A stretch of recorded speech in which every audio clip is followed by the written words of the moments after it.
Marie Dikoufa a 55 ans. Depuis ses 50 ans, elle fait assidûment ses mammographies. En novembre 2015, comme tous les 2 ans, elle se fait dépister. Rien n'est décelé. Elle en sort rassurée. Au mois de juin 2016, j'ai senti une grosseur. Donc moi-même, je ne me suis pas inquiétée puisque mes mamans étaient bonnes. Donc je suis partie en vacances, j'ai mené ma vie normale. Et au fin août, j'ai décidé quand même d'aller voir en me disant que c'était un kyste. Il fallait simplement l'enlever.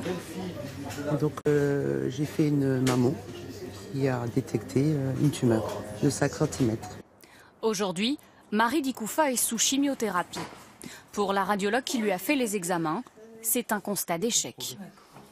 L'opération s'est prévue bientôt? Oui, pour le mois de mars. Ça, c'est typiquement les lésions que le dépistage va rater. Au mois d'octobre, on lui a dit tout va bien madame, il n'y a pas besoin de revenir avant 2 ans. Hein, c'est ça, le rythme, c'est tous les 2 ans. Et que, faussement rassurée, elle ne soit pas déjà venue au mois d'août. Vasculaire banal, À l'inverse, le dépistage systématique entraînerait pour ce docteur des surdiagnostics. C'est-à-dire que l'on détecterait des anomalies qui n'auraient pas évolué ou auraient régressé.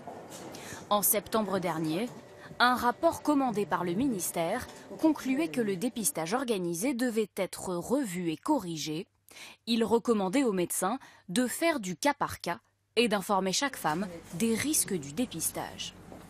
Mais pour d'autres radiologues, le dépistage systématique sauve des vies. Comme celle de 7 patientes chez qui on a dépisté un cancer à temps.